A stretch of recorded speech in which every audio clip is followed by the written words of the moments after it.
ሰብስክራይብ በማድረግ ቤተሰብ ይሁኑ። አሁን ትዳር ለመመስረት እንግዲያውስ ካሰብን ማነች የምትፈቀደልኝ ሴት የማትፈቀደዋስ የሚለውን ማወቅ ያስፈልገናል። ክልክልነቱ ሙአበድ የሆነ ዘላለማዊ የሆነ ተብሎ ይጠራል። መቼም ይሁን መቼ በምንም አይነት ምክንያት ለጋብቻ የማይፈቀዱ የሆኑ ሴቶች አሉ ማለት ነው። ጊዜያዊ የሆነ በምክንያቶችና በሁኔታዎች ለተወሰነ ጊዜ ያክል ሐራም የተደረገ ያ ምክንያትና ዑዝር ሲወገድ ሲነሳ ግን ተመልሶ የተፈቀደ የሆነ ማለት ነው። አሰላሙ አለይኩም ወራህመቱላሂ ወበረካቱሁ። ውድና የተከበራችሁ ሙስሊም ወንድሞቼና እህቶቼ ኢንሻአላህ አላህ ፍቃዱ ከሆነ ዛሬ 25ቱ ለትዳር የተከለከሉ ሴቶች የሚለውን ነጥብ በአላህ ፍቃድ እንመለከተዋለን እና ኢንሻአላህ ለትዳር የተከለከሉ እነዚህ 25 ሴቶች እነማን ናቸው የሚለውን ቀጥታ ወደ ገደለው ገብተን ከመጀመራችን በፊት ትዳር በእስልምና ምንድነው የሚለውን 1-3-4 ደቂቃ እንመልከት። ትዳር በዲን አልኢስላም መሰረት አየቱ ሚን አያቲላሂ ዐዘ ወጀል ከጌታ አላህ ተአምራቶች ከአላህ ምልክቶች መካከል አንዱ ምልክት ነው። ይሄንን አላህ በሱረቱ አሩም ምዕራፍ 30 ቁጥር 21 ላይ በግልጽ ነግሮናል። አዑዙ ቢላሂ ሚነሽ ሸይጣኒር ረጂም ወሚን አያቲሂ አን ኸለቀ ለኩም ሚን አንፉሲኩም አዝዋጃ ከምልክቶቼ መካከል ይላል ጌታ አላህ ከተአምራቶቼ መካከል አን ኸለቀ ለኩም ሚን አንፉሲኩም አዝዋጃ ከነፍሶቻችሁ ከራሳችሁ ከጎሶቻችሁ ሚስቶችን ለናንተ መፍጠሬ ነው አለ። የጎደለውን ቦታ ከፊላችሁ ከፊሉን ያሟላ ዘንድ ከናንተው ከነፍሶቻችሁ ከጎሳዎቻችሁ ሚስቶችን ለናንተ መፍጠሬ ከተአምራቶቼ መካከል አንዱ ነው። ደግሞም የትዳር አጋራችሁ ሚስት አድርጌ ብቻ ሳይሆን የሰጠኋችሁ ወጀዐለ በይነኩም መወደተን ወረሕማ በመካከላችሁ መዋደድንና መተዛዘንንም ማድረጌ ከምልክቶቼ ነው ይላል። ሱብሃንአላህ። ጓደኛሞች በጓደኝነት ዓለም ተዋውቀው ሁለት ሙስሊም እህቶች ወይ ሁለት ሙስሊም ወንድሞች ልብ ለልብ ለመዋደድ ብዙ ጊዜ ነው የሚፈጅባቸው። ተዋውቀው ተግባብተው ከልብ እስኪዋደዱ ድረስ ማለት ነው። ባልና ሚስት ግን ከዚህ በፊት የማይተዋወቁ በቤተሰብ ወይ በጓደኛ ወይ በዘመድ በኩል ጥቆማ ተሰጥቶ በአንድ ሳምንት ውስጥ ስምም ይሆኑና ኒካህ ይታሰራል። በተጋቡ ገና በአንድ ሳምንት ውስጥ ግን የሚስት ቤተሰቦች ለምሳሌ አባት እናቷ ይሄ ባልሽ ላንቺ አይሆንሽም ፍቺው ቢሏት ከፈለጋችሁ እናንተ እዛው ቅሩ እንጂ እኔ እሱን በፍጹም አልፈታውም ነው። አንተም እንደዚሁ ፍታት ቢባል እምቢ ነው የሚለው። ገና ከተጋቡ ሳምንት አልሆናቸውም ወይ ምንድነው ቢባል አላህ ምን አለ? ወጀዐለ በይነኩም መወደተን ወረሕማ በመካከላችሁ መዋደድን መተዛዘንን እኔ ነኝ ያደረኩት ይላል። ይሄን ያህል ፍቅር እኔ ልሙትልሽ ወይም እኔ ልሙትልህ አይነት መዋደድ አላህ በተጣማሪዎች በባልና ሚስት መሃል እኔ ነኝ ያደረኩት ነው የሚለው። ስንት ዓመት አብረው ኖረው ነው ስንት ዓመት እንደው ቢግባቡና አንዱ ለሌላው ምን ያህል መስዋዕት ቢከፍል ነው እነዚህ አዲስ ተጋቢ ባልና ሚስቶች ይሄን ያህል የሚዋደዱት ቢባል የረጅም ዓመት ወይም የረጅም ጊዜ ልምድ ኖሯቸው ሳይሆን አላህ ያጣመራቸው ፍቅርና መዋደድንም እሱ ስለሰጣቸው ነው። ይህንን ማድረጌ ከተአምራቶቼ መገለጫ ውስጥ ነው ይላል። ስለዚህ ትዳር አየቱ ሚን አያቲላሂ ዐዘ ወጀል። ሌላው በተጨማሪ አሁንም ዘዋጅ ትዳር መመስረት የነቢያቶች ሁሉ ሱናና ፈለግ ነው። የባህል ተጽዕኖ አይደለም፣ ፍልስፍናዊ ውጤት አይደለም፣ ህገ መንግስታዊ ስርዓትም አይደለም። ትዳር አላህ በነቢያቶቹ በኩል የደነገገው የነቢያት ሁሉ ፈለግ ነው ሱና ነው ነው። ይህንንም በሱረቱ ራዕድ ምዕራፍ 13 ቁጥር 38 ላይ ወለቀድ አርሰልና ሩሱለን ሚን ቀብሊክ ረሱል ዓለይሂ ሰላቱ ወሰላምን ምን ይላል? ካንተ በፊት ብዙ መልእክተኞችን መልእክተኛ አድርጌ ልኬያለሁ አለ። እነዚህን መልእክተኛና ነቢያትን ወደ ህዝቦቻቸው ስልካቸው ወጀዐልና ለሁም አዝዋጀን ወዙርያ ለእነርሱም ሚስቶችንና ዝርያዎችን አበጅቻለሁ ይላል። አድርገንላቸዋል። ሚስትና ዝርያን አድርጌ ነው የላኩት ይላል። ትዳርን መስርተዋል። በቅዱስ ቁርአን ውስጥ ትዳር እንዳልመሰረተ ሚስት እንዳላገባ የተጠቀሰው ብቸኛ ነብይ የሕያ ዓለይሂ ሰላም ነው። ኢነሁ ካነ ሰይደን ወሐሱራ የህዝቦቹ አለቃ መሪ ድንግልም ነበረ ይለዋል ቁርአን። ትዳርን ያልመሰረተ ነው የሕያ ዓለይሂ ሰላም። ስለዚህ ነቢያት በጠቅላላ ማለት እንችላለን አላህ የላካቸው መልእክተኞች በጠቅላላ አላህ ሚስትንና ዝርያን አድርጎላቸዋል። ይህንን ሱና መከተል ትዳርን መመስረት የነቢያት ሁሉ ሱና ነው። የረሱል ዓለይሂ ሰላቱ ወሰላምም እንደዚሁ ፈለግ ነው። በሐዲሳቸውም አስተምረውናል።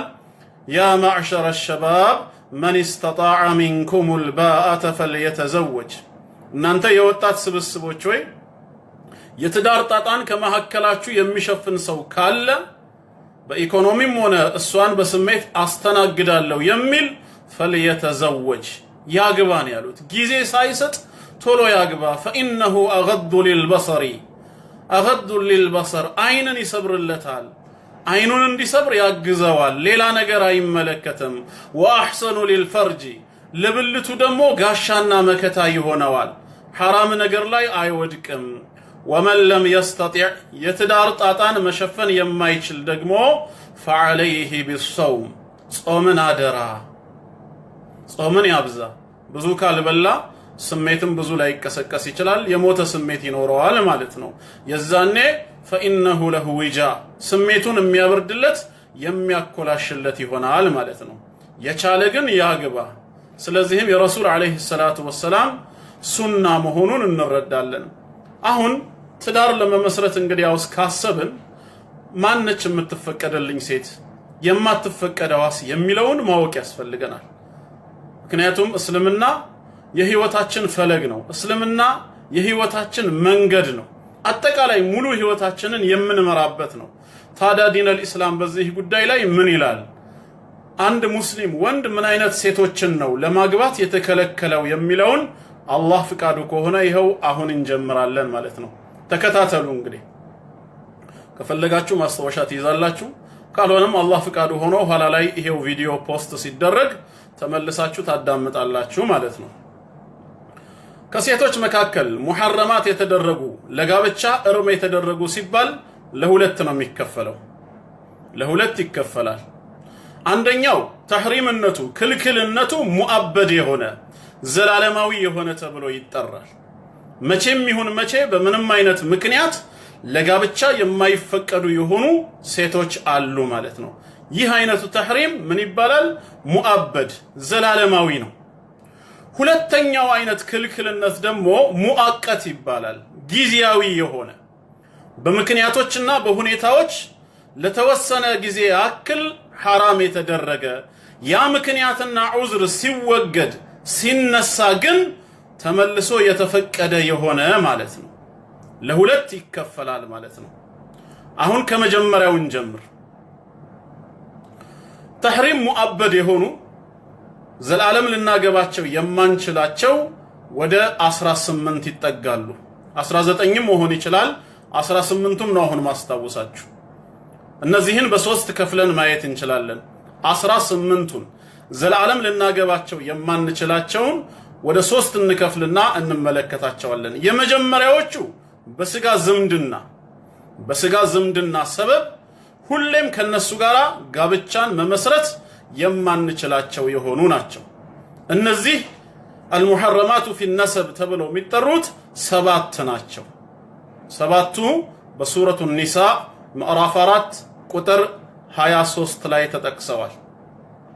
ሱረቱ ኒሳ ምዕራፍ 4 ቁጥር 23 ላይ አዑዙ ቢላሂ ሚነሽ ሸይጣኒር ረጂም حرمت عليكم أمهاتكم إلى الجيت الله حرمت عليكم በእናንተ ላይ እነሱን ማግባት እርም ተደርጓል ሁሌም አትችሉም እነማንን ኡመሃቱኩም ወላጅ እናታችሁን ይላል አንደኛ ወላጅ እናትን ሁለተኛ ወበናቱኩም የራሳችሁን ሴት ልጅ የአብራኮቻችሁ ክፋይ የሆኑ የራሳችሁ ሴት ልጅ የሆኑትን ልጆቻችሁን ማግባት አትችሉም ሶስተኛ ወአማቱኩም የአባቶቻችሁ እህት አክስት ብለን የምንጠራቸው ማለት ነው የአባቶቻችሁ እህቶችን ማግባት አትችሉም አራተኛ ወኻላቱኩም የእናቶቻችሁን እህት ሹሜዎቻችሁ ማለት ነው ያው የእናት እህትም አክስት ተብላ ነው የምትጠራው በመንግባባበት ቋንቋ መሰረት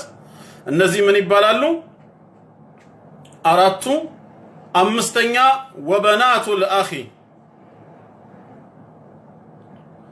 ወበናቱል አኺ የወንድም ሴት ልጆች እኛ አጎት የምንሆናቸው የወንድማችን ሴት ልጆች ስድስተኛ ወበናቱል ኡኽት የእህታችን ሴት ልጆች የእህታችን ሴት ልጆች አሁንም እኛ አጎት የምንሆናቸው ማለት ነው ሰባት በመሃል የዘለልኩት ወበናቱኩም የራሳችሁ ሴት ልጆች የራሳችሁ ሴት ልጆች አሁን እነዚህ ሰባቱ አልሙሐረማቱ ፊ ነሰብ የተባሉት ተህሪሙ ዘላለማዊ የሆነ ያለ ምክንያት የማይነሳ ነው እንዳትረሱት አንደኛ ወላጅ እናት ነች ከማህፀኗ ከአብራኳ ክፋይ ሆነን የወጣን እኛኑ የወለደችን ወላጅ እናት ነች ሁለተኛ ወበናቱኩም ሴት ልጃችሁ ይላል የናንተው ሴት ልጆቻችሁ ያብራካችሁ ክፋይ የሆኑ ሶስተኛ ወአኸዋቱኩም እህቶቻችሁ ይሄን ነው መሰለኝ የረሳሁት ቅድም እህቶቻችሁ እዚህ ጋር ትንሽ እንድትቆሙ መፈልገው እህት ሲባል በአባት ወይንም በእናት ወይንም በሁለቱም የምትገናኙአቸው ማለት ነው በአባት አንድ የሆናችሁ በእናት ብትለያዩም እህትህ ነች በእናት አንድ የሆናችሁ በአባት ብትለያዩም እህትህ ነች ሸቂቅ የምንላት ደግሞ በሁለቱም በእናትም በአባትም የምንገናኛቸው አይቻልም ነገር ግን የእህትን እህት ማግባት የሚቻልበት መንገድ አለ የእህትህን እህት አንተ ልታገባት ትችላለህ እንዴት የእህቴ እህት የኔ እህት አይደለችም ወይ ካልክ ያንተ እህት መሆን የማትችል የእህትህ እህት አለች ማነች እሷ ከተባለ ከእህትህ ጋራ በአንድ ጎን ብቻ የምትገናኝ እቺኛውም እህትህ ካንተ ጋራ በአንድ ጎን ብቻ የምትገናኝ ከሆነ የእህትህን እህት ማግባት ትችላለህ ምሳሌ እኔ ከአባቴ ጋር ብቻ በአባት የምንገናኝ አንድ እህት አለች በእናት አንገናኝም ከአባቴ ጋር ግን ስለተገናኘን እሷ ምን የነሽ ለኔ እህቴ ትባላለች እቺ እህቴ ደግሞ ከእናት ብቻ የምትገናኛት ሌላ እህት አለቻት ልክ እንደኔ በአባት ያልሆነ ነገር ግን ከእናት ብቻ የምትገናኛት ሌላ እህት አለቻት አሁን ያቺ ሌላ እህት ተብላ የምትጠራው ለሷ በእናት ብቻ ትገናኛታለች ለኔ ግን በምንም አንገናኝም በአባት አንገናኝ በእህት አንገናኝ ስለዚህ ምን ማድረግ እችላለሁ በአባት በኩል ብቻ የምገናኛት እህቴን የሷን እህት በእናት በኩል ብቻ የምትገናኛትን ማግባት እችላለሁ ማለት ነው ሐሳቡ ገብቷችኋል ግን ግልጽ ሆነላችሁ መርሐባ ስለዚህ አሁን ስንት ጠርተናል ወላጅ እናት የወለድናት ሴት ልጃችን እህታችን 3 የአባታችን እህት አማ አመቲ የምንላት 4 የእናታችን እህት ኻለቲ ብላችሁ መጠሯት 5 አክስት ማለት ነው 6ኛ ወበናቱል አኺ የወንድም ሴት ልጆች እናንተ አጎት የምትሆኗቸው ወይም አንቺ አክስት ልትሆኚ የምትችዩ ማለት ነው ወደ ታች ሲቆጠር የወንድማችን ሴት ልጆች እኛ አጎት ምንሆናቸው 7 ወበናቱል ኡኽቲ የእህታችን ሴት ልጆች እነዚህ 7ቱ ምን ይሆናሉ አልሙሐረማቱ ፊ ነሰብ እሺ ሁለተኛው ደግሞ በጥቢ ሰበብ አሁንም ክልክል የሚሆኑ አሉ በጥቢ ግንኙነት በመጥባት ሰበብ እነዚህም 7 ናቸው። የነዚህም ተህሪምነቱ ተዕቢድ ነው። 7 ናቸው። ረሱል ሰለላሁ ዐለይሂ ወሰለም الرضاعة تحرم ما تحرم الولادة ይላሉ። በስጋ ዝምድና በመዋለድ ሰበብ ሐራም የተደረገውን ነገር በጠቅላላ ጥቢም ሐራም ያደርገዋል። በጥቢም ሰበብ ሐራም ይሆናሉ። እነዚሁ 7ቱ ማለት ነው። ማናቸው 7ቱ ሲባል አንደኛ የጥቢ እናት፣ የጥቢ እናታችን ልክ ወላጅ እናታችንን ማግባት ሐራም ነው እንደተባለው ሁላ የጥቢ እናታችንን ማግባት ሐራም ነው። ጥቢው ስንት ጥቢ ነው? ከስንት ዓመት ጀምሮ ነው የሚለውን በአቅራቢያችሁ ያሉ ዓሊሞችን ጠይቁ። ለጊዜው ግን ጅምሁሩል ዑለማ አብዛኛዎቹ የተከተሉትን መስመር የምንከተለው አንደኛ ማዱነል ሐውለይን ከ2 ዓመት በፊት የሆነ መሆን አለበት። ምክንያቱም የተሟላ ጥቢ የሚባለው እስከ 2 ዓመት ነው። ጌታችን አላህ በቁርአኑ ምንድነው የሚለው? ወልዋሊዳቱ ዩርዲዕነ አውላደሁነ ሐውለይን ካሚለይን፣ ወላጅ እናቶች ልጆቻቸውን ሙሉ የሆነ ጥቢ ማጥባትን ከፈለጉ 2 ዓመት ሙሉ ያጥቡ ይላል። ስለዚህ አንደኛ ጥቢው ከ2 ዓመት በታች መሆን አለበት። ሁለተኛ 5 ጥቢ መድረስ አለበት። 5 ጥቢ፣ ይሄንን ራእይ ነው የተከተልነው። 5 ጥቢ እያቋረጠ 1 2 3 እያለ 5 ከደረሰ፣ ስለዚህ በዚህ አይነት መልክ ከሆነ የጥቢ እናታችን ወይም እኛን ያጠባችንን ማለት ነው እንደ እናት ስለምትታይ እሷን ማግባት አይቻልም። ለምንድነው ማታገባት? አጥብታኛለች፣ የጥቢ እናቴ ነች። ልክ የስጋ እናትህ አንተን እንደወለደችህ የጥቢ እናትህንም እናትህ ትባላለች፣ አታገባትም። ሁለተኛ እንግዲህ የላይኛውን 7ቱን ተከትለን ነው አብረን የምንሄደው እንዲገባን ማለት ነው። የጥቢ ልጄ የአብራኬ ክፋይ የሆነችዋ ትዳር መስርቼ የወለድኳት ሴት ልጄን ማግባት እንደማልችለው ሁላ የጥቢ ልጄንም ማግባት አልችልም። እንደ ልጄ ነው የምትቆጠረው። ማነች ያንተ የጥቢ ልጅ ከተባለ የኔ የትዳር አጋሬ ሚስቴ ያጠባቻት ባለቤቴ አንዲትን ሴት አምጥታ ብታጠባት ከላይ ባየነው መስፈርት መሰረት ማለት ነው። ይህቺ ሴት ለባለቤቴ ምኗ ነች? የጥቢ ልጇ ነች። ባለቤቴ እናቷ ነች። እኔ ደግሞ የጥቢ አባቷ ሆናለሁ ማለት ነው። የጥቢ አባቷ ሆናለሁ። ስለዚህ የጥቢ ልጄንም አላገባም፣ የአብራኬ ክፋይ የሆነቿን እንደማላገባው ማለት ነው በዚህ ሐዲስ መሰረት። ሶስተኛስ የጥቢ እህቴን፣ የጥቢ እህት ከእናት ብቻ መገናኛትን የስጋ እህቴን ወይም ከአባት ብቻ መገናኛትን የስጋ እህት ወይንም ሸቂቅ የሆነቿን በሁለቱም መንገድ የምንገናኘውን የስጋ እህቴን ማግባት እንደማልችለው ሁላ የጥቢ እህቴንም ማግባት አልችልም። ምን ማለት ነው የጥቢ እህት ከተባለ? እኔና ልጅቷ በአንድ ጡት ላይ ከተገናኘ አንድ ሴት እኔንም ይህችንም ልጅ ካጠባችን ጥቢው እንደተባለው 5 ወይም ከዛ በላይ ከሆነ ያቺ ልጅ ለኔ ምን ነች? የጥቢ እህቴ ነች። እኔ ለሷ ምኗ ነኝ? የጥቢ ወንድሟ ነኝ። ሁለታችን ወንድምና እህት ሆነናል። መጋባት አይቻልም፣ ሐራም ነው። አሁን አንድ ጥያቄ ሊነሳ ይችላል እዚህ ጋር። እሺ ሁለታችሁስ በጥቢ ስለተገናኛችሁ መጋባቱ ሐራም ሆኗል። ነገር ግን አንተ እኔ ማለት ነው የሷን እህቶች ማግባት ብፈልግስ? እህት ይኖራታል። እሷ ደግሞ የኔን ወንድሞች ማግባት ብትፈልግስ ምንድነው የምታደርገው? እዚህ ቦታ ላይ ትክክለኛውን ምላሽ ለማግኘት እቺና እኔና ልጅቷ በጥቢ ወንድምና እህት የሆነው ከማን ጠባን የሚለውን ጥያቄ ማንሳት ያስፈልጋል። ከማን እንደጠባን የታወቀ ጊዜ የኔ ወንድሞችና እህቶች የሷ ወንድሞችና እህቶችም የሚመለከታቸው ፍርድ ግልጽ ይሆናል። ጥቢው ከ3 ነገር አይዘልም። ከልብ ስሙ እዚህ ጋር አሁን ከ3 ነገር አይዘልም። አንድ እኔ የሷ እናት ዘንድ ሄጄ ይሆናል የምጠባው፣ ይሄን አንድ አድርጉልኝ። ካልሆነስ እሷ እኔ እናት ዘንድ መታ ይሆናል የምጠባው። 2 ይሄ ካልሆነስ እኔም እሷም ከወላጅ እናቶቻችን ውጪ ሌላ ሴት ጋር ሄደን የጠባ ነው። አሁን 3 ሆነ ማለት ነው። ከመጀመሪያው ተነስተን እንየው።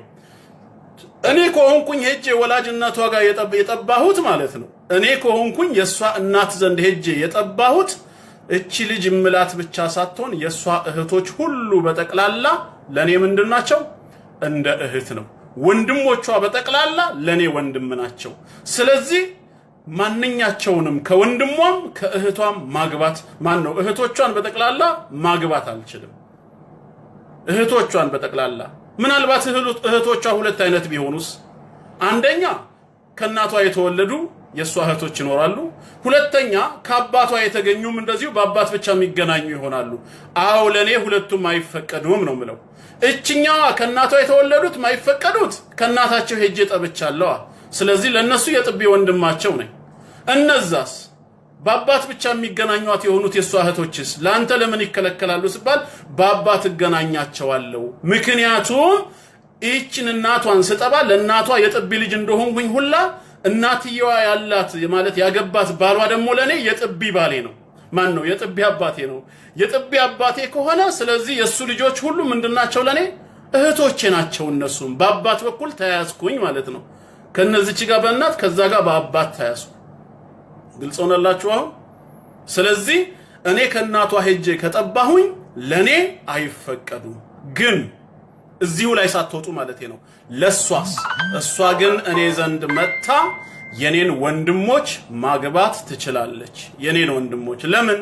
ከወንድሞቼ ጋራ በምንም አልተገናኘችም። በስጋ ዝምድና አይተዋወቁም። በጥቢ ደግሞ እንዳይባል መታ አልጠባችማ። መታ የጠባችሁ የለም። ስለዚህ እሷ እኔ ዘንድ መታ ወንድሞቼ ጋር ትዳር መመስረት ስትችል እኔ ግን የሷ እህቶች ጋራ ትዳር አልመሰርትም። ይሄ በአንደኛው ጥቢ ነው። ሁለተኛው ደግሞ ነገሩን እንገልብጠውና እሷ ነች መታ የጠባችው ተባለ። እናቴ ዘንድ መታ የጠባችው እሷ ከሆነች ደግሞ ምን ይሆናል? ሁክሙ በተቃራኒው ይሆንና እሷ ከኔ ወንድሞች ጋራ መጋባት አትችልም። ወንድሞቼ በጠቅላላ ለሷ ምን ይሆናሉ? የጥቢ ወንድሟ ይሆናሉ። ማንንም ማግባት አትችልም ማለት ነው። የዛኔ እኔ ግን የሷን እህቶች አገባለሁ። የሷን እህቶች ከኔ ጋር በጥቢ አልተገናኘንምና ስለዚህ ቅድም እሷ የኔን ወንድሞች እናቷ ጋር ሄጄ በመጥባቴ ሰበብ ለሷ ማግባት እንደተፈቀደው አሁን ደግሞ የጠባችው ያንተ እናት ዘንድ ነው ከተባለ ደግሞ እሷ የኔን ወንድሞች ማግባት አትችልም። የሷን እህቶች ግን ሄጄ አገባለሁ ማለት ነው። ከዚህ ውጪ ከሆነ ሶስተኛው ላይ ነው አሁን ጥያቄው። ኖ አንተም እሷም በጥቢ የተገናኛችሁት ከወላጅ እናቶቻችሁ ውጪ ነው ሌላ ሰው ዘንድ ነው ከተባለስ ደግሞ ምን ይባላል? እንደዛ ከሆነ አንድ እኔና እሷ የጥቢ ወንድምና እህት በመሆናችን አሁንም አንጋባም። ሁለተኛስ ያ ሌላ ሰው ዘንድ ከተባለው ጋራ ነው የሚገናኘው። ሌላ ሴት ጋራ ሂደን ጠብተን ከሆነ የዛች ሴቶች ልጆችን ማግባት አንችልም ነው። ወንድሞቹ ለኔም ለሷም ወንድም ናቸው። ሴቶች ልጆቹ ለኔም ለሷ እህቶች ናቸው። ነገር ግን የኔና የሷ ወንድምና እህቶች እርስ በርስ መጋባት ይችላሉ። የኔ ወንድሞች የዚችን የጥቢ እህቴን ሄደው እህቷን ሊያገቡ ይችላሉ። የሷ ደግሞ ወንድሞች እኔ ዘንድ መተው እህቶቼን ሊያገቡ ይችላሉ። ሁለቱን የሚያገናኛቸው የለም። ሁክሙ የሚሰጠው በሚጠባው ሰውና በመታጠባው ላይ ነው ማለት ነው። ስለዚህ አሁን ከዚህ በመነሳት ሌላ ቦታ ከሆነ ጥቢው ያገናኘን የኔ እህቶች ሁሉ ለሷ ወንድሞች ይፈቀዳሉ ማለት ነው። የኔ ወንድሞች ሁሉ ለሷ እህቶች የተፈቀዱ ይሆናሉ። እናም በጥቢ አሁን ማን ሐራም ሆነ?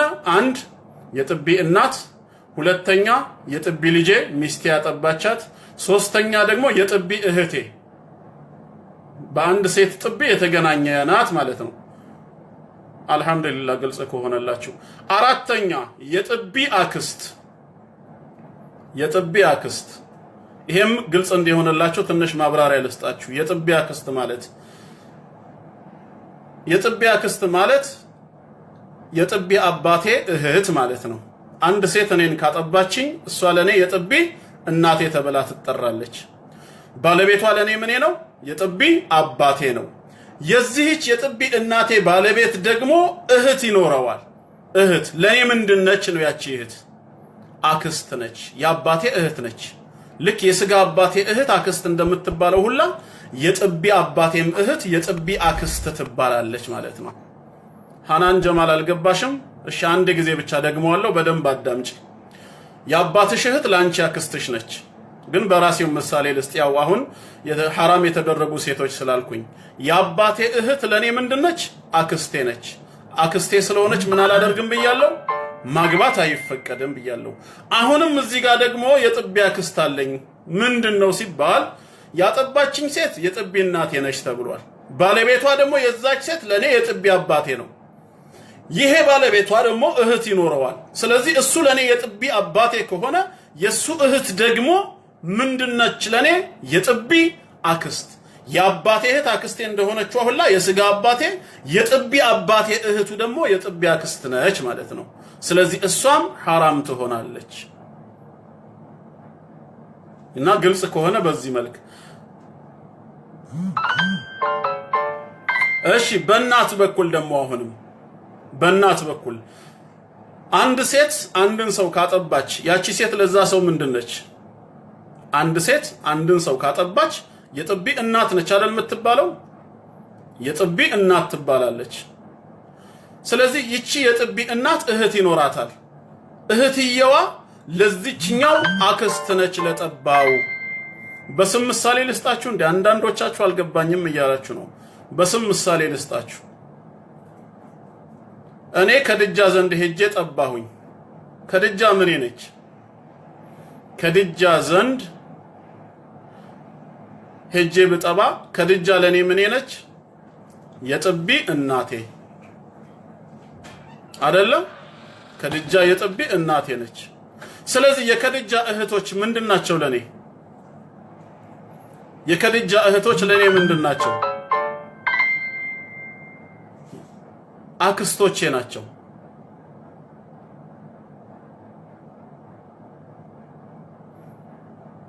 አክስቶቼ ናቸው እንጂ ምክንያቱም የእናቴ እህት ናቸዋ። የጥቢ እናት ነች አላልኩም እንደ ከድጃ። ስለዚህ የጥቢ እናቴ ከሆነች እንደ እናት የምትታይ ከሆነ የሷ እህቶች ለኔ ምንድናቸው? አክስት ናቸው። እሺ የከድጃ ባለቤት ለኔ ምኔ ነው?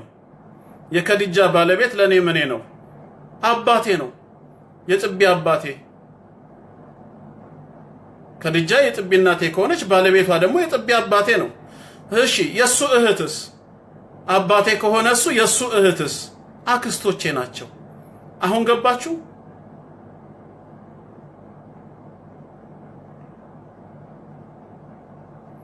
ገባችሁ? አሁን ልክ ከላይ ያለው በስጋ ዝምድና ሰባቱ እንደተከለከሉት ሁላ ጥቢም ላይ ሰባቱን መግለጽ ይቻላል ማለት ነው። በዛው በጥቢው መስመር ሄደን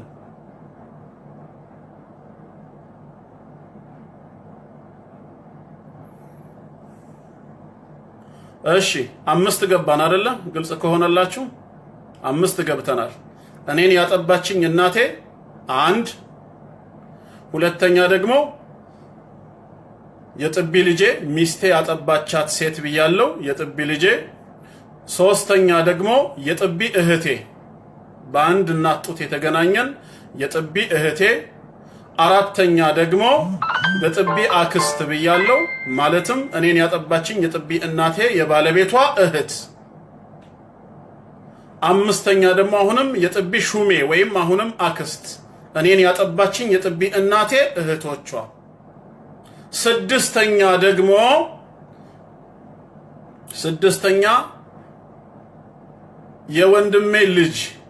የወንድሜ ልጅ እኔ አጎት የምሆናቸው በስጋ ዝምድና ማለት ነው ለኔ ሐራም እንደሆኑ ሁላ በጥቢ ደግሞ የምንገናኛቸው ልጆች ማለት ነው። በጥቢ የምንገናኛቸው የወንድሜ ልጆች ምን ማለት ነው ሲባል ወንድሜ ልክ እንደዛው ወንድሜ ሚስቱ አንድን ሴት አምጥታ ብታጠባ ያቺ የጠባቿ ሴት ለወንድሜ ምንድነች? የጥቢ ልጁ ነች አይደለም?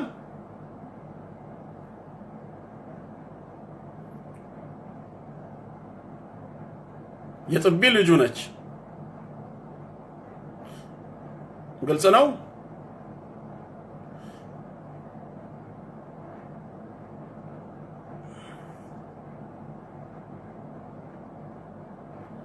አልሰማችሁኝም? ኦኬ ደርሷችኋል።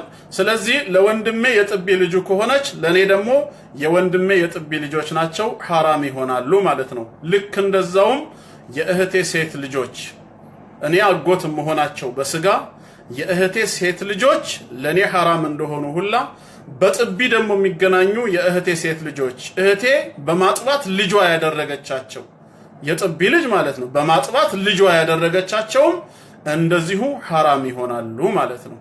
እኔ በጥቢ አጎታቸው ነኝ ከእህቴ ስለጠቡ ማለት ነው። አሁን በጥቢ የምንገናኛቸው ሰባቱ በስጋ የምንገናኛቸው ሰባቱ አንድ ላይ በድምር ስንት ይሆናሉ? 7 እና 7 ስንት ይሆናሉ?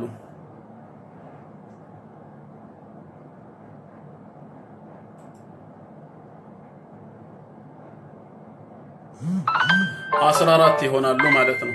14 ይሆናሉ። ያው ቁርአኑ ላይ እዚህ ጥቢ ላይ ካሉት ሁለቱን ጠቅሷቸዋል።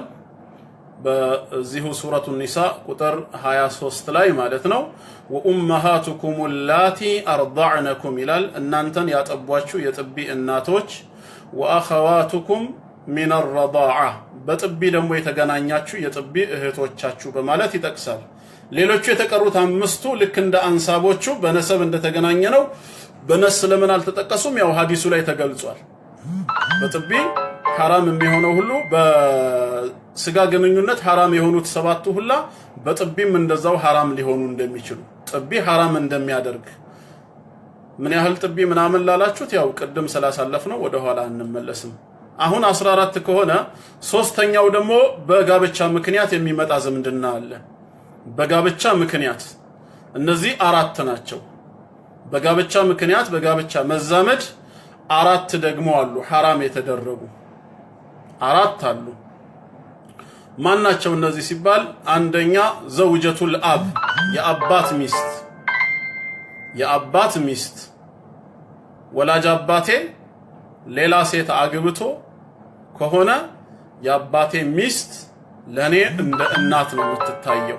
ምንም በስጋ ባትወልደኝም የአባቴ ሚስት በመሆኗ ሰበብ ምንድነች? ለኔ እናት ነች። አባቴ بمجرد عقده لها የጋብቻ ቃል ኪዳን ብቻ ስለፈጸመ ለኔ ሐራም ሆናለች። ከሷ ጋር አብረው አንድ ቀን ተኙ አልተኙ ሌላ ነገር ነው። ጋብቻ ቃል ኪዳን ብቻ ስለፈጸመ ይሄንንም ከልባችሁ ተከታተሉ። አንድ በሉ እሺ። ሁለተኛ የልጄ ሚስት የኔ አብራኬ ክፋይ የሆነው የልጄ ስል ከጀርባዬ የወጣ ማለት ነው። የማደጎ ልጅ ማለት አይደለም። የኔ ልጅ ትዳር መስርቶ ሚስት ቢያገባ ከዛ በኋላ ቢሞትባት ወይንም ደግሞ ቢፋታት የሚስቴ ልጅ እንደ ልጄ ነው የምትታየው። እኔ ላገባት አልችልም፣ የኔ ልጅ ነችና። 2 እነዚህን በቁርአን እዛው ላይ እናገኛቸዋለን። ሱረቱ ኒሳ ቁጥር 21 ላይ ወላ ተንኪሑ ማ ነከሐ አባኡኩም ሚነ ኒሳ ይላል። አባቶቻችሁ ከሴቶች ያገቧቸውን አታግቡ ነው ያለው። ሁለተኛ ደግሞ የልጅ ሚስት ያልነው ወሐላኢሉ አብናኢኩም አለዚነ ሚን አስላቢኩም የናንተው የጀርባዎቻችሁ ውጤት የሆኑ የልጆቻችሁ ሚስቶች ለናንተ ሐራም ናቸው። ልጆቻችሁ ቢፈቷቸው ወይ ቢሞቱባቸው እናንተ ልታገቡ አይገባም። እንደ አባት ናችሁ ማለት ነው። 3ኛ የሚስቴ ልጅ ቆይ ከሚስት እናት እንጀምር መጀመሪያ። የሚስቴን እናት ወኡመሃቱ ኒሳኢኩም የሚስቶቻችሁ እናት ይላል። አንድን ሴት ትዳር ካሰርኩላት ካገባኋት የሷ እናት ለኔም ምንድነች? እናት ነች። ከዚች ሚስቴ ጋራ ብንፋታ እቺ ሚስቴ ብትሞትብኝ እናቷን ሄጄ ማግባት አልችልም። ስላገባኋት ብቻ ነው። ታዲያ አንድም ቀን ሳናድር በፈታት እንኳን ራሱ እናቷን ማግባት አልችልም። ልክ ዋየርለስ ጋብቻ እንደሚባለው ማለት ነው። እሷ አረብ ሀገር ነች፣ እኔ ኢትዮጵያ ነኝ ያለሁት። ተጋባን ከልጅቷ ጋር ግን አንድም ቀን አንድ ላይ ሳናሳልፍ በዛው ብንፋታ ወይ እሷ ብትሞትስ በቃ እናቷን ላግባ ማለት አልችልም። እናቴ ሆናለች እናቷ ከልጇ ጋር ስላገባሁኝ ስለተጋባሁኝ። አራተኛው ግን ከዚህ ለየት ይላል። የሚስቴን ሴት ልጆች ማግባት።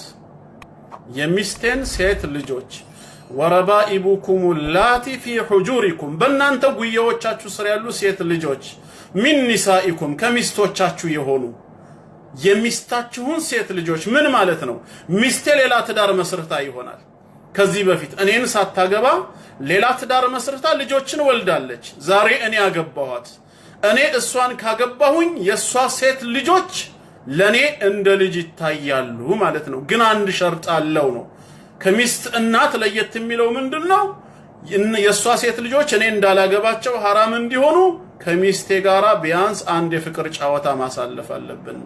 አላቲ ደخلتم بهن የገባችሁባቸው የተገናኛችኋቸው ነው የሚለው።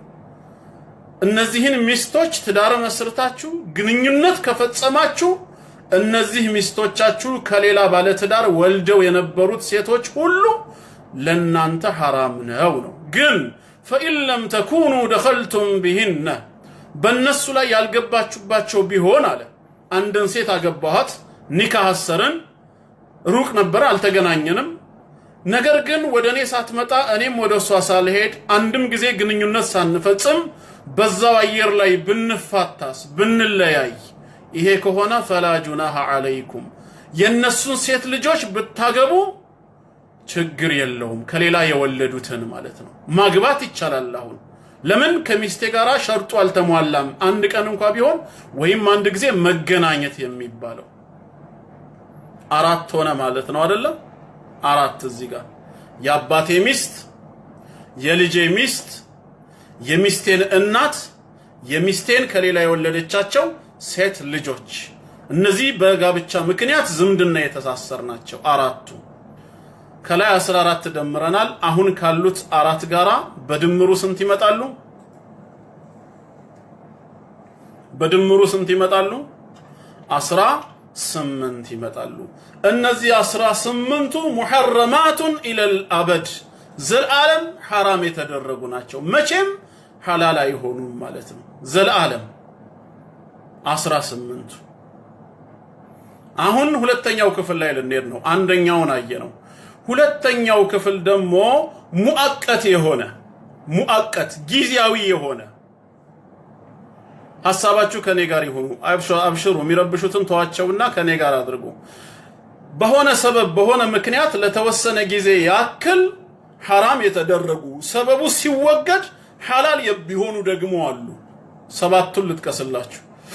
ሰባት ተጠቅስላችኋለሁ ለጊዜው። አንደኛ بسبب الجمع በመሰብሰብ ሰበብ ጊዜያዊ እርም የሆኑ አሉ። ሁለት ማናቸው ሲባል ሁለት እህትማማቾችን በአንድ ማግባት ይሄ የመጀመሪያው ነው። ሁለት እህትማማቾችን በአንድ ትዳር ጥላ ስር ማድረግ አላህ وأن تجمعوا بين الأختين ብሏል። ሁለት እህትማማቾችን ሸቂቅም ይሁኑ በአባት ብቻ የሚገናኙ በእናትም ብቻ የሚገናኙ ሁለቱ ባጭሩ የሥጋ እህትማማች ከሆኑ እኔ በአንድ ላይ ላገባቸው አልችልም ማለት ግን እስከ ዘላለሙ ማለት አይደለም። ያ ምክንያት እስካለ ድረስ ማለት ነው። ምክንያቱ የተወገደ ጊዜ ግን የሚቻልበት ሁኔታ አለ። ኸዲጃና አይሻ እህትማሞች ናቸው። እሺ ኸዲጃን አገባዋት። አይሻን ስለምንድን ነው ማታገባት ቢባል ኸዲጃ በኔ ስር እስካለች ድረስ እስካልሞተችብኝ ወይስ ካልተፋታን እህቷን አይሻ ማግባት አልችልም። አንድ ላይ መሰብሰቡ ክልክል ተደርጓል። ነገ ከኸዲጃ ጋር ተጣልተን ከተፋታን ወይንም ደግሞ ኸዲጃ የአላህ ቀደር ሆኖ ብትሞትብኝ እህቷን አይሻን በቀጣዩ ማግባት እችላለሁ። በቀጣዩ ገብቷችኋል? ኖት ኦንሊ ከሞተች ኡሙ ፈውዚያ ከተፋታንም ጭምር። አንዳንድ ሰው ምን ይላል? ያቺ ሚስትየው ወይም እህትየው በህይወት እያለች እንዴት እሷን ታገባለህ ስለሚል ነው። በህይወት እያለች ላ ከተፋታን ምን ይከለክላል? በዚሁ ትዳር ውስጥ እያለች ዝምድናን ላለመቁረጥ በትዳር ላይ ሌላ ትዳር እህቷን አላገባም። ይሄ ዝምድና መቁረጥ ነው። ከዚህኛዋ ግን ከተፋታን ምንድነው ችግሩ? ወይም ደግሞ ከሞተች ግልጽ ነው አይደለ? አዎ። እሺ ሁለተኛ ሴት ልጅን ካክስቷ ጋራ ማግባት ልክ ከእህቷ ጋራ በአንድ ማግባት እንደተባለው ሁላ ሴት ልጅን ከአክስቷ ጋራ ማግባት አይቻልም። የአባቷም እህት ይሁን የእናቷም እህት ትሁን ሴት ልጅን ከአክስቷ ጋራ ማግባት ረሱል ሰለላሁ ዐለይሂ ወሰለም ቡኻሪና ሙስሊም በዘገቡት ሐዲስ አቢ ሁረይራ ረዲየላሁ ዐንሁ እንዳስተላለፈው لا يجمع بين المرأة وعمتها ሴት ልጅን ከአባቷ እህት ካክስቷ ጋራ ولا بين المرأة وخالتها ወይንም ከእናቷ እህት ከሹሜዋ ከአክስቷ ጋራ ጀምዕ ማድረግ መሰብሰብ አይቻልም ብለዋል የአላህ መልእክተኛ። ስለዚህ ከአክስቷ ጋራ አላገባም። መቼ ነው ይሄን ማድረግ የምችለው? ወይ ከሷ ጋር ተፋተን ካልሆነም ከሞተችብኝ አክስቷን የዛኔ ላገባ እችላለሁ። ግልጽ የሆነላችሁ ይመስለኛል። ሴት ልጅ ካክስቷ ሲባል እንግዲህ ግዴታ ወደ ላይ ማለት አይደለም፣ ወደ ታችም ይሰራል። ምን ማለት ነው? ለምሳሌ ኸዲጃን አገባኋት። የአይሻ ደግሞ እህቷ አይሻ ነች ብያቸዋለሁ ቅድም። የአይሻ ልጆችንስ ማግባት አልችልም። ምክንያቱም የአይሻ ልጆች ከአይሻ ልጆች አንዷን ባገባ ኸዲጃ ምንድነች ለነሱ? አክስት አይደለች እንዴ? ሴት ልጅን ካክስት ጋራ ማግባት ሊሆንብኝ ነው። ስለዚህ ወደ ላይም የሷ አክስት ሆኖ ወይም ወደ ታች የሷ አክስት የምትሆናቸው ብለንም ብንወርድ ያው ነው ማለት ነው። አይበቃም። ሁለት ተገኘ ማለት ነው ከሰባቱ። ግን ተህሪሙ ሙአቀት ነው እንዳልኳችሁ፣ ሙአቀት ነው፣ ጊዜያዊ ነው። ሶስተኛ እንቀጥል። አሁንም ጊዜያዊ የሆነ ሰበቡ ሲወገድ የሚፈቀድ ሶስተኛ በሶስት የተፈታች ሚስቴን ማግባት። በደንብ እዚህ ጋር እየሰማችሁ አሁንም በሶስት የተፈታቿን ሚስቴን ማግባት። ፍቺ በእስላም ሸሪዓ ሁላችንም እንደምናውቀው ረጅዒ የሆነ መመለስ የሚቻለው ሁለት ጊዜ ብቻ ነው አይደለም? አላህ በሱረቱል በቀራ ቁጥር 229 ላይ አጠላቁ መረታን ፍቺ ሁለት ጊዜ ነው ይላል። ሰውየው እየፈታ ሚስቱን ሲመልስ ሁለት ጊዜ ድረስ መመለስ ተፈቅዶለታል። ከዚህ በኋላስ ፈኢምሳኩም ቢማዕሩፍ መልካም በሆነ አያያዝ መያዝ ነው። አው ተስሪሑም ቢኢሕሳን ወይ ደግሞ መልካም በሆነ መልኩ ማሰናበት ነው። ስለዚህ አሁን ከባለቤቴ ጋራ አላህ ቀደረ አላህ አይወስነውና በሶስት ተፋታን እንበል ነው እና ለትምህርት ስለሆነ ነው። በሶስት ከተፋታን እሷን መመለስ አልችልም። ነገር ግን ለኔ ሐራም የምትሆነው በጊዜያዊነት ነው። ምክንያቶቹ ያ የተወገዱ ጊዜ ተመልሳ ሚስቴ ልትሆን ትችላለች። ምንድነው እሱ ሲባል ሌላ ትዳር መስርታ ከዛ በኋላ ከዛ ሰው ጋር ሳትስማማ ቀርታ ያ ሰው ቢፈታትና ባይመላለሱ ወደ ድሮ ባሏ ወደ እኔ መምጣት ብትፈልግ የዛኔ ላገባ ትችላለህ ማለት ነው። ይህንኑ እዚሁ ሱራ ቁጥር 230 ላይ ምን አለ? እሺ አብራራዋለሁ፣ አዳምጡ። ፈኢን ጠለቀሃ በሶስተኛው ከፈታት ፍቺው ሶስት ከሞላ ፈላ ተሒሉ ለህ ለሱ አትፈቀድለትም ሊያገባት ሚን ባዕዱ ከዚህ በኋላ አትፈቀድለትም ሐታ ተንኪሐ ዘውጀን ገይረህ ይህቺ ሚስቱ ሌላ ባልን እስክታገባ ድረስ። ሌላ ባል አግብታ ፈኢን ጠለቀሃ ይሄ ያገባችው ሌላኛው ባሏ ቢፈታት ግን ፈላ ጁናሃ ዐለይሂማ በሷና በድሮ ባሏ ወይም በእኔ ማለት ነው አሁን እንደ ምሳሌው መሰረት ኃጢአት የለባቸውም። አየተራጃዓ ሊማለሱ አለ። መመላለስን ቢያደርጉ ወይም ደግሞ ወደ ድሮ ባሏ ወደ እኔ ብትመለስ ያኛው ባሏ ከፈታት ችግር የለም ነው ያለው። አሁን ምንድን ነበር ማለት ነው እዚህ ጋር ምክንያቱ? በሶስት የተፈታቿን ሚስቴን ወደ እኔ እንዳትመለስ ያደረጋት ሌላ አላገባችም። ሌላ አግብታ እሱ ከፈታት ወደኔ መመለስ ትችላለች ማለት ነው። እዚህ ላይ ታዲያ የሚነሳው ነጥብ ምንድነው? ሌላ ያገባችው ወደኔ ለመመለስ ነው ወይስ ትክክለኛ ትዳር ነው? ረሱል ሰለላሁ ዐለይሂ ወሰለም ሙሐለል የሚያደርጉትና ሙሐለል ሐላል የሚደረግለትን ተራግመዋል። ኒካህ ሙሐለል በሸሪዓችን አይቻልም። ከባለቤቴ ጋራ በሶስት ከተፋታን እየመለስኳት ፍቺው ሶስት ከደረሰ በአንድ ሶስት ፈታሁሽ ሚለውን አይደለም እዚህ ጋር መጠቅስላችሁ። እሱን ዑለሞቻችሁን ጠይቁ። ኺላፍ ያለበት መስአላ ነው። በአንድ ጠልቃ በአንድ ፍቺ በሶስት ሚስቱን የፈታ ሰው እንደ አንድ ነው የሚቆጠረው ወይስ እንደ ሶስት የሚለው ለዑለማዎቹ የሚተው ነው። እኔ ምነግራችሁ አሁን ጠላቅ ረጅዒ በሆነ መልኩ ነው። ሚስቴን እየፈታሁ መልሻት በሶስተኛው ከፈታኋት ምንድነው የምታደርገው? ዒዳዋን ትቆጥራለች። እኔ ልመልሳት አልችልም። ከዛስ ዒዳዋን ቆጥራ ከጨረሰች በኋላ ህጋዊ የሆነ ሌላ ትዳር ነው ማሰር ያለባት። የሷ ቤተሰቦች ከጎን ሂደው የሆነን ባል እባክህ አግባትና ፍታት፣ ለምን ወደ ድሮ ባሏ እንድትመለስ ሐላል እንድትሆንለት አንተ አግባትና ፍታት አይነት ቋንቋ በረሱል ሰለላሁ ዐለይሂ ወሰለም አስረግሟል። እንደውም ዑመር ኢብኑ አልኸጣብ ረዲየላሁ ዐንሁ እግራቸው ነበር ነው ያለው። ይሄንን የሚሰሩ ሰዎችን ማለት ነው። ኖ የተፈለገው ህጋዊ ጋብቻ ነው። እሷም ዝም ብላ ሄዳ ሌላ ባል ጋር ገብታ ኒካህ እንዳሰረች ተመልሳ ዝም ብላ እንድትመጣ አይደለም። ያኛውም እንዲፈታት አይደለም። ህጋዊ ጋብቻ አንድ ይሄን ያዙ። ሁለተኛስ ያኛው ባሏ ከፈታት የተባለው ራሱ ቢሙጀረድ ዐቅዲህ አይደለም። የጋብቻ ቃል ኪዳን ካሰረላት በኋላ አይደለም። ረሱል ሰለላሁ ዐለይሂ ወሰለም በሐዲስ እንደተናገሩት ሐታ የذوق ዑሰይለተኪ አው ከማ ቃለ ሰለላሁ ዐለይሂ ወሰለም ያንቺን ማር እስኪቀምሰው ድረስ አንቺም የሱን ማር እስክትቀምሺ ድረስ ነው ያሉት። ቢማዕና الجماع እስክትገናኙ ነው። ህጋዊ ትዳር መስርታ የስጋ ግንኙነት እስኪፈጽሙ ነው። ከዚህ በኋላስ ተዋደው በሰላም ከኖሩም ማሻአላህ ይባላል።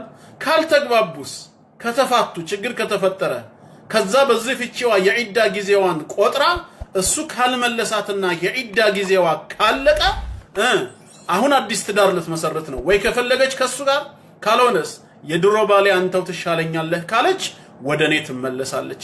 ሐላል ሆናለች። በሶስት ፈትቻት ነበር፣ አሁን ለኔ ሐላል ሆነች ማለት ነው።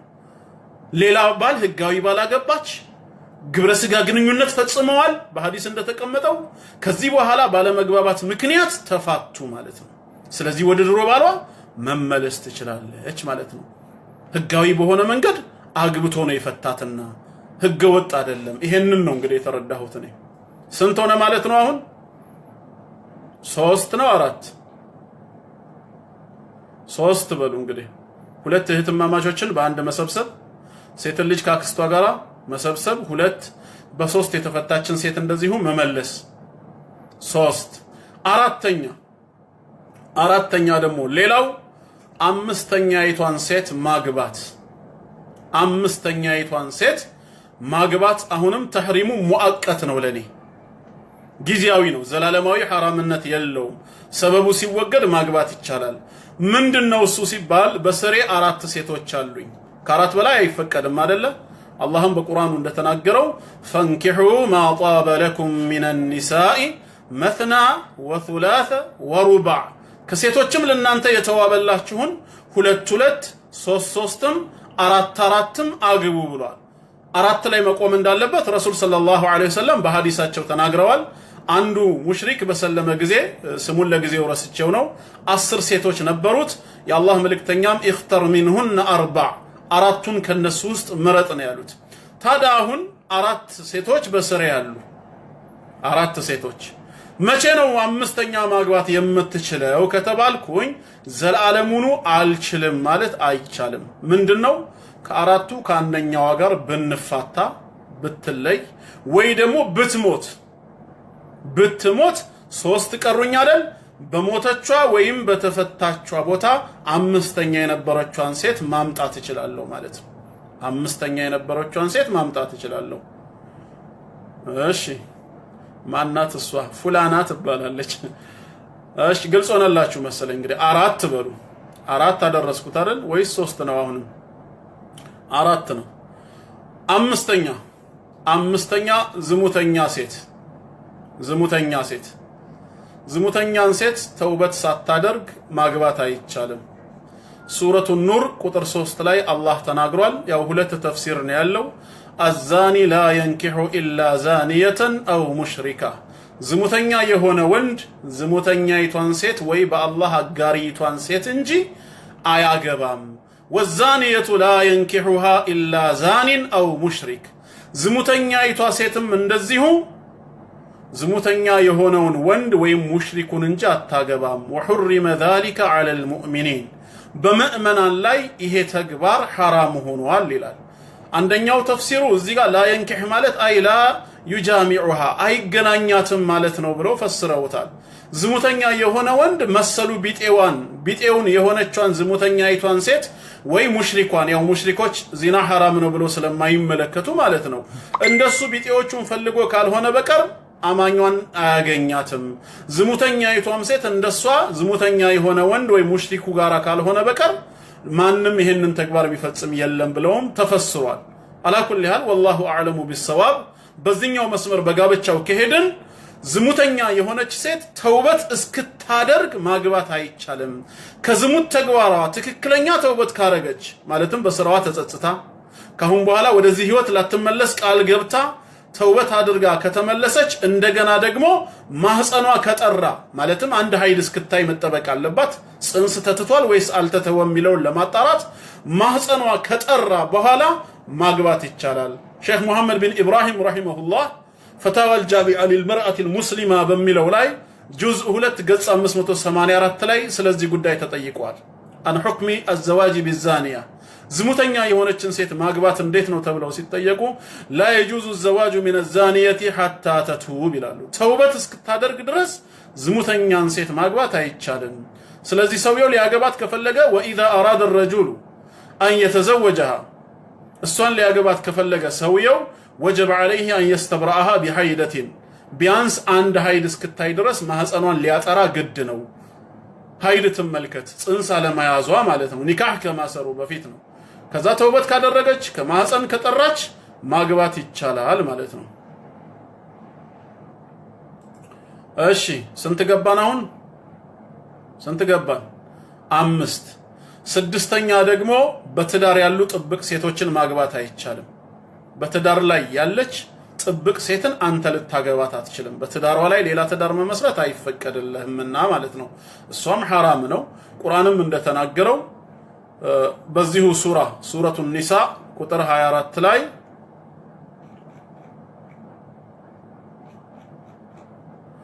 ወልሙሕሰናቱ ሚነ ኒሳ ይላል አላህ፣ ከሴቶችም በትዳር ጥብቆች የሆኑትን አታግቡ፣ በእናንተ ላይ ሐራም ነው። ኢላ ማ መለከት አይማኑኩም፣ እጆቻችሁ ንብረት ያደረጓቸው በጦር ሜዳ የተማረኩ ባሮች ብቻ ሲቀሩ ይላል። ያው ስለ ባርነት ህግ አሁን ስለማንማር ወደ ጉዳዩ እንመለስና በትዳር ጥብቅ የሆነችን ሴት ማግባት አይቻልም። ከባለቤቷ ካልፈታት፣ ባለቤቷ ፈቷት የዒዳ ጊዜዋን ካልጨረሰች አይቻልም። ባለቤቷ ከፈታት የዒዳ ጊዜዋን ከጨረሰች የተፈታች ሴት ነች፣ ማግባት የዛኔ ትችላለህ ነው። ተሕሪሙ ሙአቀት ነው። ስንት ገባን? ስንት ገባን? 6 አትሉም? 5 አይደለም 6 ነው። አንደኛ ሁለት እህትማማቾችን በአንድ መሰብሰብ ብለናል። ሁለተኛ ሴት ልጅን ከአክስቷ ጋራ ማግባት ብለናል። ሶስተኛ በሶስት የፈተዋትን ሚስቴን መመለስ አልኩኝ። አራተኛ በስሬ 4 ሚስት ኖረው ሌላ ቢያሻኝ የሚለውን አብራራሁላችሁ። አምስተኛ ዝሙተኛ የሆነች ሴት አሁን አየን። ስድስተኛ ደግሞ በትዳር ያለች ሴት። ሰባተኛውና የመጨረሻው ሃይማኖት የሌላትን ሙሽሪክ ወይ ካፊር ሴት፣ ሃይማኖት የሌላት ከአህለል ኪታብ ውጪ የሆነች አይሁድ ወይ ክርስቲያን ያልሆነች ማለት ነው። ያው የአህሉል ኪታብ ሴቶችን ማግባት ይቻላል ወይስ አይቻልም በሚለው ከዚህ በፊት አንዴ በፌስቡክ ላይ የጻፍኩት ጽሁፍ አለ፣ ፔጁ ላይ ገብታችሁ ማየት ትችላላችሁ። ነገር ግን ዲን የሌላት አይሁድ ወይ ክርስቲያን አህሉል ኪታብ ያልሆነችን ካፊር ወይ ሙሽሪክ ሴት በፍጹም ማግባት አይቻልም። ሱረቱል በቀራ ቁጥር 221 ላይ ወላ ተንኪሑል ሙሽሪካቲ ሐታ ዩእሚን፣ ሙሽሪክ በአላህ አጋሪ የሆኑ ሴቶችን እስኪያምኑ ድረስ አታግቧቸው። ወደ እስልምና ካልመጡ ማግባት አይቻልም። ወለአመቱን ሙእሚነቱን ባሪያ የሆነችዋ በጌታዋ ያመነች ሙእሚን ሴት ኸይሩን ሚን ሙሽሪካ በአላህ ከምታጋራው 10 እጥፍ እሷ ትሻላለች። ምንም ወለው አዕጀበትኩም መልኳም ሌላ ነገሯም ቢደንቃችሁ ባሪያይቷ ትሻላችኋለች። ምክንያቱም እነሱ ወደ ጀሃነም ሲጣሩ አላህ ወደ ጀነት ወደ ረሕመት ይጣራል ማለት ነው። እነዚህ 7ቱ ተሕሪም ሙአቀት የሆነ ነው። አሁን 7ቱ ከ18ቱ ጋር ሲደመሩ ስንት ይሆናሉ? 7 እና 18 አላህ ባገራው መልኩ 25 ይሞላሉ። ለዛሬ ላስታውሳችሁ የፈለኩት እነዚህን 25ቱን ነው ማለት ነው። አሁን ጠቅለል ለማድረግ 3 ነጥቦችን ልጠቁማችሁ። 18ቱ ከላይ ያየናቸው በስጋ ዝምድና ወይ በጥቢ ሰበብ ወይም በጋብቻ መዛመድ ሰበብ ክልክልነታቸው የታወጀው 18ቱ እነሱም ለኛ ሐሪም ይሆናሉ፣ እኛም ለነሱ መህረም መሆን እንችላለን። መህረማቸው መሆን እንችላለን። ዘላለም ምን አይደለም ማለት ነው፣ ለጋብቻ ያልተፈቀዱ ናቸው። አሁን ያየናቸው 7ቱ ግን ተሕሪሙ ሙአቀት ስለሆነ ጊዜያዊ ስለሆነ ዛሬ ሐራም የተደረገው ነገ ሐላል ስለሚደረግ መህረም መሆን አንችልም። መህረም መሆን አንችልም። ታዲያ ይሄ ምን ትምህርት ያስተምረናል? የሚስት እህት ጋራ አብረው የሚሆኑ ሰዎች እዚህ ቦታ ላይ እኔ ከባለቤቴ እህት ጋራ በአንድ ቤት አብረን መሆን አንችልም። ከባለቤቴ እህት ጋራ ከሰዎች ማግለል አንችልም። ለምን? የባለቤት እህት ማለት ያንተ እህት ማለት አይደለች ወይ? ማግባት አይፈቀድልህም አይደለ ወይ? ስለዚህ ማግባት ካልተፈቀደልህ አንተ መህረም ለሷ መሆን ትችላለህ የሚል ሰው ካለ ነገሩ እንደዛ አይደለም። የባለቤቴን እህት ማግባት ያልተፈቀደልኝ ተሕሪሙ ሙአቀት ነው፣ ጊዜያዊ ነው፣ ሙአበድ አይደለም። አንተ እንዳልከውማ ከሆነ ታዲያ ለምን አንተ ከኔ ሚስት ጋር ለምን ለብቻችሁ አትገለልም እለዋለሁ። ለምን የኔን ሚስት ይዘህ ለምንድን ነው ይዛሃት ማትዞረው እንዴ? አይቻልም፣ እኔማ መህረሙ አይደለሁም ይላል አይደል? ልታገባት ትችላለህ ወይ እለዋለሁ። ባለቤቴ አይችልም፣ በኔ ትዳር ስም ነች። ስለዚህ ባለቤቴ ልታገባት ካልቻልክ መህረም ሆነሃል ባንተ ትርጓሜ መሰረት። እኔ ላገባት ስላልቻልኩኝ የባለቤቴን እህት መህረሟ ነህ ካልከኝ አንተም ለኔ ባለቤት መህረም ልትሆን ነው። ባለቤቴን ማግባት ስለማትችል አያስኬድም ነው። ስለዚህ ተሕሪሙ ሙአቀት ስለሆነ አንድ ሰው ሚስት ቢኖረው የሚስቱ እህት ላንተ አጅነቢ ነች፣ አሁንም መህረም አይደለችም። ለብቻ ማግለል አትችሉም። ግልጽ ነው። ይሄን ነጥብ አንድ እንድትይዙልኝ ነው። የገባችሁ ይመስለኛል ኢንሻአላህ።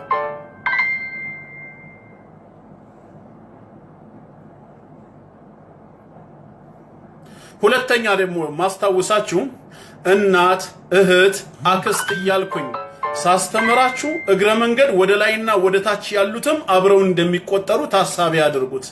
ትምህርቱ ላይ ማብራሪያ ያልሰጠሁት ለምንድነው? እሱን ካብራራሁት የባሰ ግራ ስለምትጋቡ ነው። ለምሳሌ እናቶቻችሁን ማግባት ሐራም ሆነ ከተባለ እናት በሚለው ውስጥ ወላጅ እናት፣ አያት፣ የአባት እናት፣ አያት፣ ቅድመ አያት እያለ ወደ ላይ ይሄዳል ማለት ነው። ወደ ላይ ይሄዳል። ሁሉም እናት ናቸው። ሴት ልጃችሁን ማግባት አትችሉም ከተባለ የአብራክ ክፋይ የሆነቿን ሴት ልጅ ብቻ ሳይሆን የልጅ ልጅ እያለ በወንዱም በሴቷም በኩል ያሉ የልጅ ልጆች ሁሉ ወደ ታች ይወርዳል። እነሱም አብረው ይካተታሉ።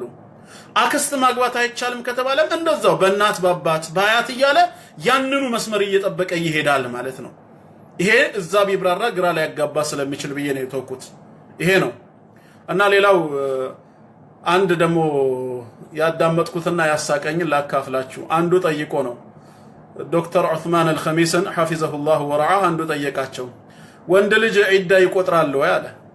እሷ ዒዳዋን ከጨረሰች እያሉ ሲያስተምሩ መጨረሻ ላይ ምን ብሎ ጠየቃቸው? አንዱ ወንድ ልጅስ ዒዳ ይቆጥራል ወይ ብሎ ሲጠይቃቸው አዎ 3 ቦታ ላይ እኮ እሱም ዒዳ ይቆጥራል አሉት። እየሰማችሁ ከሆነ ለማግባት ማለት ነው። ልክ እሷ ዒዳ ትቆጥር እንደተባለው 3 ቦታ ላይ ዒዳ ይቆጥራል። ምን ላይ ብሎ ሲጠይቅ አንደኛ አልጀምዑ በይነ አልኡኽተይን ሁለት እህትማማቾችን ማግባት ያሰበ ጊዜ።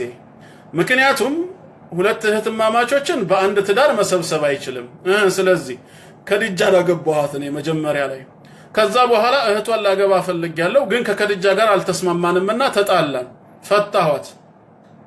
አሁን ኸዲጃን እንደፈታኋት እህቷን አይሻን ሄጄ ማግባት አልችልም። ለሽ ኸዲጃ መመለስ ይችላል ገና በስሬ ነች ስለዚህ ምን መሆን አለበት ኸዲጃ ዒዳዋን ቆጥራ እስክትጨርስ እኔም መጠበቅ አለብኝ ስለዚህ 3 ሀይድ እስክታይ ኸዲጃ ስትቆጥር ዒዳ እኔም ያው አይሻን ያሰብኳት ነው ነገር ግን እሷ ዒዳዋን እስክትጨርስ በሪዬ አብረህ ዒዳ እየቆጠርክ ነው ብለው ያው ሶስቱን ምሳሌ ሰጡት አንድ አይነት ስለሆነ በአንዱ ልንገራችሁ ብዬ ነው ኤኒዌይ والله اعلم بالصواب ትክክለኛ እውነት ያለው በአላህና በቃሉ ዘንድ ነው አላህ ወፍቆኝ እውነትን ከተናገርኩ ከአላህ ተውፊቅ ነው ካልሆነ ከነፍስዬ የኔው ጅህልናና የሸይጣን ጉትጎታ ነው አላህና መልእክተኛው ከኔ ስተት የጸዱ ናቸው ደጋግማችሁ አዳምጡት በዚህ ግን ተርኪዝ አድርጋችሁ ሌላ ሰው እንዳታስተምሩ ኡስታዞቻችሁን ጠይቁ ዓሊሞችንም ፈትዋ ጠይቁ ያንን ትረዳላችሁ ጀዛ